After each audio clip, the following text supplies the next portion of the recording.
السلام علیکم ورحمۃ اللہ وبرکاتہ۔ رب اشرح لی صدری ویسر لی امری واحلل عقدۃ من لسانی یفقہوا قولی۔ اعوذ باللہ من الشیطان الرجیم، بسم اللہ الرحمن الرحیم۔ یا بنی اسرائیل اذکروا، اے بنی اسرائیل یاد کرو نعمتی التی انعمت علیکم، میرے وہ احسان جو میں نے تم پر کیے، وانی فضلتکم، اور اس کو کہ میں نے تم کو بڑھائی دی، علی العالمین، تمام عالم پر۔ واتقوا، اور ڈرو، یوم لا تجزی، اس دن سے کہ کام نہ آئے، نفس عن نفس شیئا، کوئی شخص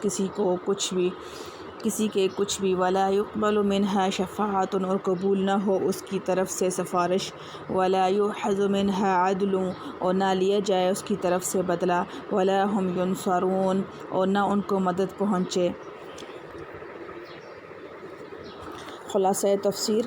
اے اولاد یعقوب علیہ السلام کی، تم کو میری اس نعمت کو یاد کرو تاکہ شکر اور اطاعت کی تحریک ہو جو میں نے تم کو انعام دی تھی، اور اس بات کو یاد کرو کہ میں نے تم کو خاص برتاؤ میں تمام دنیا جہان والوں پر فوقیت دی تھی، اور ایک ترجمہ یہ بھی ہو سکتا ہے کہ میں نے تم کو ایک بڑے حصہ مخلوق پر فوقیت دی تھی، مثلاً اس زمانہ کے لوگوں پر۔ تمام فائدہ اس آیت میں خطاب چونکہ حضور اکرم صلی اللہ علیہ وسلم کے زمانہ کے یہودیوں کو ہے، اور عموماً ایسا ہوتا ہے کہ باپ دادا پر جو احسان و اکرام کیا جائے اس سے اس کی اولاد بھی فائدہ حاصل کرتی ہے، جس کا عام طور پر مشاہدہ ہوتا رہتا ہے، اس لیے ان کو بھی اس آیت میں مخاطب سمجھا جا سکتا ہے۔ اور ڈرو تم ایسے دن سے کہ جس میں نہ تو کوئی شخص کسی کے شخص کی طرف سے کچھ مطالبہ ادا کر سکتا ہے، اور نہ کسی شخص کی طرف سے کوئی سفارش قبول ہو سکتی ہے، جبکہ خود اس شخص میں ایمان نہ ہو جس کی سفارش کرتا ہے، اور نہ کسی شخص کی طرف سے کوئی معاوضہ لیا جا سکتا ہے، اور نہ ان لوگوں کی طرفداری چل سکے گی۔ فائدہ اس آیت میں جس یوم کا ذکر ہے اس سے قیامت کا دن مراد ہے۔ مطالبہ ادا کرنے کا مطلب یہ ہے کہ مثلاً کسی کے ذمہ نماز روزہ کا مطالبہ ہو اور دوسرا کہہ دے کہ میرا نماز روزہ لے کر اس کا حساب بے باک کر دیا جائے، اور معاوضہ یہ کہ کچھ مال وغیرہ داخل کر کے بچا لائے، سو دونوں باتیں نہ ہوں گی، اور بدون ایمان کے سفارش نہ ہونے کو جو فرمایا ہے، تو اور آیتوں سے معلوم ہوا کہ اس کی صورت یہ ہوگی کہ ایسوں کی خود سفارش ہی نہ ہوگی جو قبول کی گنجائش ہو، اور طرفداری کی صورت یہ ہوتی ہے کہ کوئی زوردار حماقت کر کے زبردستی نکال لائے۔ غرض یہ دنیا میں مدد کرنے کے جتنے طریقے ہوتے ہیں، بدون ایمان کے کوئی طریقہ بھی نہ ہوگا۔ وَإِذْ نَجَّيْنَاكُم مِّنْ آلِ فِرْعَوْنَ، اور یاد کرو اس وقت کو جب کہ رہائی دی ہم نے تم کو فرعون سے، یَصُومُونَکُمْ سُوءَ الْعَذَابِ، جو کرتے تھے تم کو بڑا عذاب، یُذَبِّحُونَ أَبْنَاءَکُمْ، ذبح کرتے تھے تمہارے بیٹوں کو، وَیَسْتَحْیُونَ نِسَاءَکُمْ، اور زندہ چھوڑتے تھے تمہاری عورتوں کو، وَفِي ذَلِکُمْ بَلَاءٌ مِّن رَبِّکُمْ، اور اس میں آزمائش تھی تمہارے رب کی، عظیم، بہت بڑی۔ خلاصہ تفسیر۔ اوپر جن خاص برتاؤں کا حوالہ دیا ہے، اب یہاں سے ان کی تفصیل بیان کرنی شروع کی۔ پہلا معاملہ تو یہ ہے کہ وہ زمانہ یاد کرو جب کہ رہائی دی ہم نے تم کو فرعون کے آباء و اجداد کے متعلقین، فرعون سے جو فکر میں لگے رہتے تھے تمہاری دل آزاری کے، گلے کاٹتے تھے تمہاری اولاد ذکور کے، اور زندہ چھوڑتے تھے تمہاری عورتوں کو لڑکیوں کو کہ زندہ رہ کر تمہاری بڑی ہو کر عورتیں ہو جائیں۔ اس واقعہ میں تمہارے پروردگار کی طرف سے تمہارا بڑا بھاری امتحان تھا۔ فائدہ کسی نے فرعون سے پیشن گوئی کر دی تھی کہ بنی اسرائیل میں ایک ایسا لڑکا پیدا ہوگا جس کے ہاتھوں تیری سلطنت جھاتی رہے گی، اس لیے اس نے نوزائیدہ لڑکوں کو قتل کرنا شروع کر دیا، اور چونکہ لڑکیوں سے کوئی اندیشہ نہ تھا اس لیے ان سے کوئی تعارض نہیں کیا۔ دوسرے اس میں اس کا اپنا ایک مطلب بھی تھا، ان عورتوں سے ماما گھری اور خدمت گھاری کا کام لیتا تھا، سو یہ عنایت بھی اپنے مطلب کے لیے تھی، اور اس واقعہ سے یا تو یہ ذبح و قتل مذکور مراد ہے، اور مصیبت میں صبر کا امتحان ہوتا ہے، اور یا رہائی دینا مراد ہے جو کہ ایک نعمت ہے، اور نعمت میں شکر کا امتحان ہوتا ہے، اور اس نجات دینے کی تفصیل آگے بیان فرمائی۔ وَإِذْ فَرَقْنَا بِكُمُ الْبَحْرَ فَأَنْجَيْنَاكُمْ اور جب پھاڑ دیا ہم نے تمہاری وجہ سے دریا کو پھر بچا لیا ہم نے تم کو، وَأَغْرَقْنَا اور ڈبو دیا آلَ فرعون فرعون کے لوگوں کو، وَأَنْتُمْ تنظرون اور تم دیکھ رہے تھے۔ وَإِذْ وَعَدْنَا مُوسَىٰ اور جب ہم نے وعدہ کیا موسیٰ سے 40 رات کا، ثُمَّ اتَّخَذْتُمُ الْعِجْلَ پھر تم نے بنا لیا بچڑا، مِن بَعْدِهِ اس کے بعد، وَأَنْتُمْ ظَالِمُونَ اور تم ظالم تھے۔ خلاصہ تفسیر اور وہ زمانہ یاد کرو جب کہ شق کر دیا ہم نے تمہارے رستہ دینے کی وجہ سے دریائے شور کو، پھر ہم نے ڈوبنے سے بچا لیا تم کو اور غرق کر دیا متعلقین فرعون کو، مہا فرعون کے، اور تم اس کا معائنہ کر رہے تھے۔ فائدہ یہ قصہ اس وقت ہوا کہ موسیٰ علیہ السلام پیدا ہو کر پیغمبر ہو گئے اور مدتوں فرعون کو سمجھاتے رہے۔ جب وہ کسی طرح نہ مانا تو حکم ہوا کہ بنی اسرائیل کو خفیہ طور پر لے کر یہاں سے چلے جاؤ۔ راستے میں دریا حائل ہوا، اسی وقت پیچھے سے فرعون بھی مع لشکر آ پہنچا۔ حق تعالیٰ کے حکم سے دریائے شق ہو گیا اور بنی اسرائیل کو گزرنے کا راستہ مل گیا۔ یہ تو پار ہو گئے اور فرعون کے پہنچنے تک دریا اسی طرح رہا، وہ بھی تعقب کی غرض سے اس میں گھس گیا۔ اس وقت سب طرف سے دریا سمٹ کر اپنی سابقہ حالت پر ہو گیا اور فرعون اور اس کے ساتھی سب وہاں پر ہی غرق ہو کر ختم ہو گئے۔ اور وہ زمانہ یاد کرو جب کہ وعدہ کیا تھا ہم نے موسیٰ علیہ السلام سے توریت دینے کا ایک مدت گزرنے پر، جس میں 10 رات کا اضافہ ہو کر 40 رات کا زمانہ ہو گیا تھا۔ پھر تم لوگوں نے پرستش کے لیے تجویز کر لیا گوسالہ کو موسیٰ علیہ السلام کے جانے کے بعد، اور تم نے اس تجویز میں صریح ظلم پر کمر باندھ رکھی تھی اور ایسے بے جا بات کے قائل ہو گئے تھے۔ فائدہ یہ قصہ اس وقت ہوا جب فرعون کے غرق ہونے کے بعد بنی اسرائیل بقول بعض مصر میں واپس آ کر رہنے لگے یا بقول بعض کسی اور مقام پر ٹھہر گئے، تو موسیٰ علیہ السلام سے بنی اسرائیل نے عرض کیا اب ہم بالکل مطمئن ہو گئے، اگر کوئی شریعت ہمارے لیے مقرر ہو تو اس کو اپنا دستور العمل بنائیں۔ موسیٰ علیہ السلام کی غرض پر حق تعالیٰ نے وعدہ فرمایا کہ تم کو طور پر آ کر 1 مہینہ ہماری عبادت میں مشغول رہو، ایک کتاب تم کو دیں گے۔ آپ نے ایسا ہی کیا اور تورات آپ کو مل گئی، مگر 10 روز مزید عبادت میں مشغول رہنے کا حکم اس لیے دیا گیا کہ موسیٰ علیہ السلام نے 1 ماہ روزے رکھنے کے بعد افطار فرما لیا تھا۔ اللہ تعالیٰ کو روزہ دار کے منہ کا رائحہ جو حلوہ معدہ کی تبخیر سے پیدا ہوتا ہے پسند ہے، اس لیے موسیٰ علیہ السلام کو حکم ہوا کہ 10 روزے اور رکھیں تاکہ وہ رائحہ پھر سے پیدا ہو جائے۔ اس طرح یہ 40 روزے پورے ہو گئے۔ موسیٰ علیہ السلام تو یہاں رہے اور وہاں ایک شخص سامری نامی تھا، اس نے چاندی یا سونے کا ایک بچڑا کا قالب بنا کر اس کے اندر وہ مٹی وہاں ایک شخص سامری نامی تھا، اس نے سونے یا چاندی کا ایک بچڑے کا قالب بنا کر اس کے اندر وہ مٹی جو اس نے جبرائیل علیہ السلام کے گھوڑے کے قدم کے نیچے سے اٹھا کر اپنے پاس محفوظ رکھی ہوئی تھی ڈال دی۔ اس بچڑے میں جان پڑ گئی اور جہلاء بنی اسرائیل نے اس کی پرستش شروع کر دی۔ ثم عفونا پھر معاف کیا ہم نے عنکم تم کو، من بعد اس کے، ذالک لعلکم تشکرون تاکہ تم احسان مانو۔ خلاصہ تفسیر پھر بھی ہم نے تمہاری توبہ کرنے پر درگزر کیا تم سے اتنی بڑی بات ہوئی پیچھے اس کے کہ تم احسان مانو گے۔ فائدہ اس توبہ کا یہ بیان آگے کی 3 آیت میں مذکور ہے۔ اللہ تعالیٰ کے اس توقع رکھنے کا مطلب نعوذ باللہ یہ نہیں کہ خدا تعالیٰ کو شک تھا، بلکہ مطلب یہ ہے کہ یہ درگزر کرنا ایسی چیز ہے کہ دیکھنے والوں کو شکر گزاری کی توقع کا گمان ہو سکتا ہے۔ وَإِذْ آتَيْنَا مُوسَى الْكِتَابَ اور جب دی ہم نے موسیٰ کو کتاب، والفرقان اور حق اور ناحق کو سے جدا کرنے والے، لعلکم تہتدون تاکہ تم سیدھی راہ پاؤ۔ خلاصہ تفسیر اور وہ زمانہ یاد کرو جب ہم نے موسیٰ علیہ السلام کو کتاب توریت دی اور فیصلہ کی چیز اس توقع پر کہ تم چلتے رہو۔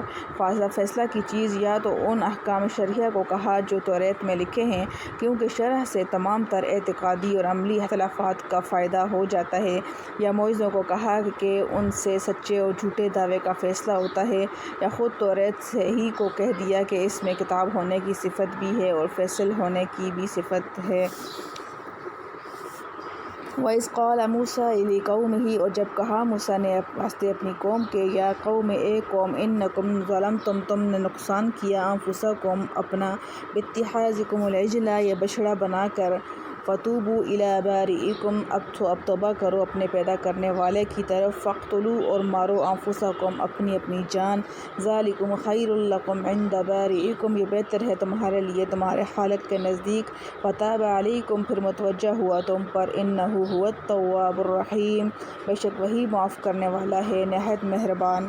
خلاصہ تفسیر، اور وہ زمانہ یاد کرو جب موسیٰ علیہ السلام نے اپنی قوم سے فرمایا کہ اے میری قوم، بے شک تم نے اپنا بڑا نقصان کیا اس گوسالہ پرستی کی تجویز سے، سو تم اب اپنے خالق کی طرف متوجہ ہو۔ پھر بعض آدمی جنہوں نے گوسالہ پرستی نہیں کی اور باقی بعض آدمیوں کو جنہوں نے گوسالہ پرستی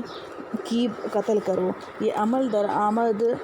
تمہارے لیے بہتر ہوگا تمہارے خالق کے نزدیک۔ پھر اس عمل درآمد کرنے سے حق تعالیٰ تمہارے حال پر اپنی عنایت سے متوجہ ہوئے، بے شک وہ تو ایسے ہی ہیں کہ توبہ قبول کر لیتے ہیں اور عنایت فرماتے ہیں۔ یہ اس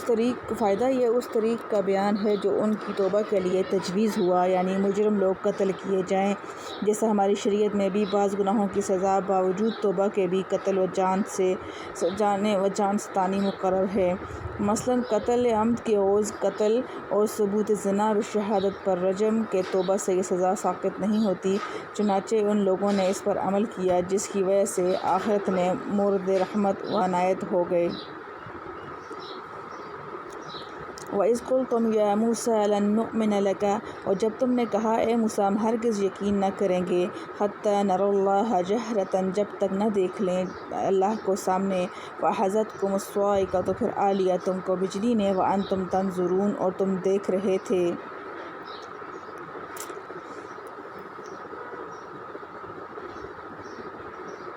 خلاصہ تفسیر، اور وہ زمانہ یاد کرو جب تم لوگوں نے یوں کہا اے موسیٰ ہم تمہارے کہنے سے ہرگز نہ مانیں گے کہ یہ اللہ تعالیٰ کا کلام ہے، یہاں تک کہ ہم خود اللہ تعالیٰ کو علانیہ طور پر دیکھ لیں، سو اس گستاخی پر تم پر کڑک بجلی آ پڑی اور تم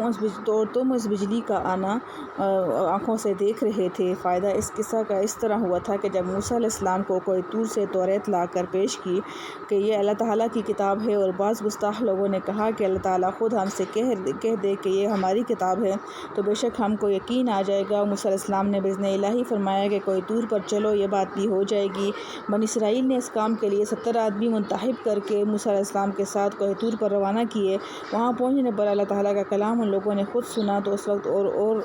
رنگ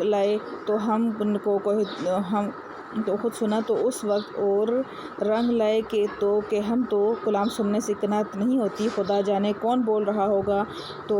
اگر خدا کو دیکھ لیں تو بے شک مان لیں۔ چونکہ دنیا میں کوئی شخص اللہ تعالیٰ کو دیکھنے کی قوت نہیں رکھتا، اس لیے اس گستاخی پر ان پر بجلی آ پڑی اور سب ہلاک ہو گئے۔ ہلاکت کے متعلق اگلی آیت میں بیان ہے، ثم بعثناکم، پھر اٹھا کھڑا کیا ہم نے تم کو، من بعد موتکم،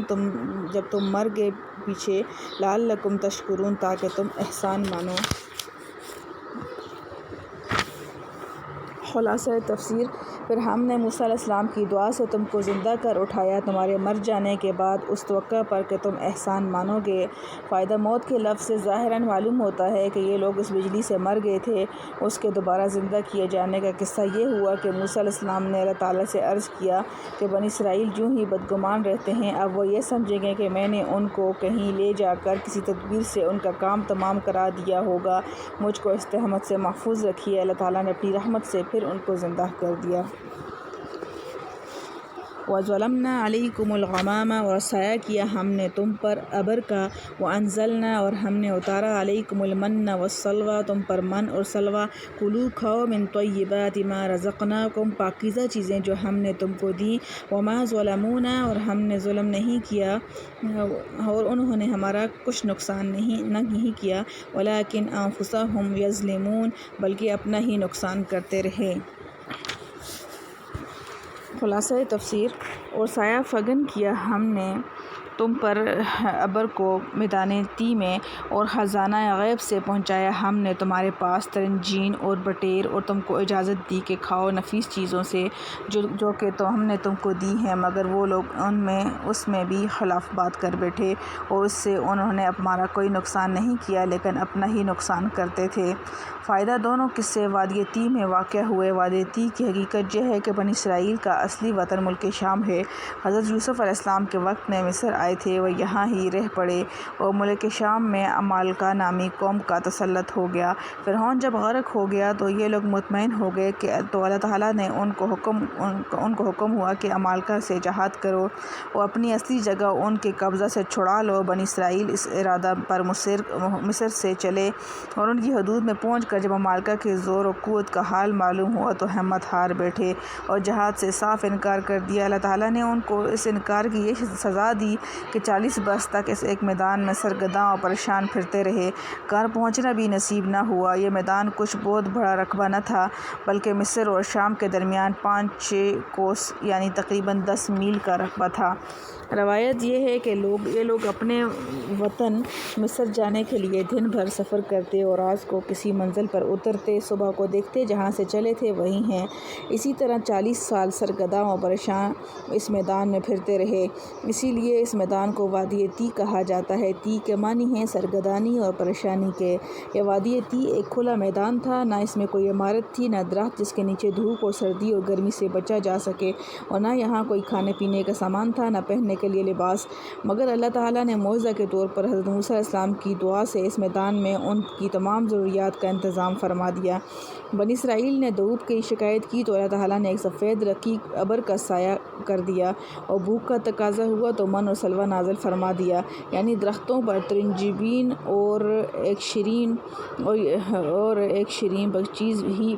ہے بکثرت پیدا کر دی۔ یہ لوگ اس کو جمع کر لیتے، اس کو من کہا گیا، اور بٹیریں ان کے پاس جمع ہو جاتی، ان سے بھاگتی نہ تھیں تو ان کو پکڑ لیتے، ذبح کر کے کھاتے، اسی کو سلوہ کہا گیا۔ یہ لوگ دونوں لطیف چیزوں سے پیٹ بھر لیتے، چونکہ ترنجبین کی کثرت معمول سے زائد تھی اور بٹیروں کی وحشت نہ کرنا یہ بھی معمول کے خلاف ہے، لہٰذا اس حیثیت سے دونوں چیزیں خزانہ غیب سے قرار دی گئیں۔ ان کو پانی کی ضرورت پیش آئی تو موسیٰ علیہ السلام کو ایک پتھر لاٹھی پر مارنے کا حکم دیا گیا، اس پتھر سے چشمے پھوٹ پڑے، جیسا کہ دوسری آیات قرآنیہ سے مذکور ہے کہ ان لوگوں نے رات کی اندھیری کا شکوہ کیا تو اللہ تعالیٰ نے غیب سے ایک روشنی عمودی شکل میں ان کے محلہ کے درمیان قائم فرما دی۔ کپڑے میلے ہوئے اور پھٹنے لگے اور لباس کی ضرورت ہوئی تو اللہ تعالیٰ نے بطور اعجازیہ صورت کر دی کہ ان کے کپڑے نہ میلے ہوں نہ پھٹیں۔ بچوں کے بدن پر جو کپڑے ہیں وہ ان کے بدن کے بڑھنے کے ساتھ ساتھ اسی مقدار سے بڑھتے رہیں، اور ان لوگوں کو یہ بھی حکم ہوا تھا کہ بقدر خرچ لے لیا کریں، آئندہ کے لیے جمع کر کے نہ رکھیں، مگر ان لوگوں نے حرص کے مارے اس میں بھی خلاف کیا تو رکھا ہوا گوشت سڑنا شروع ہو گیا۔ اسی کو فرمایا ہے کہ اپنا ہی نقصان کرتے تھے۔ الحمدللہ حمداً کثیراً طیباً مبارکاً فیہ کما یحب ربنا ویرضی، لا حول ولا قوة الا باللہ۔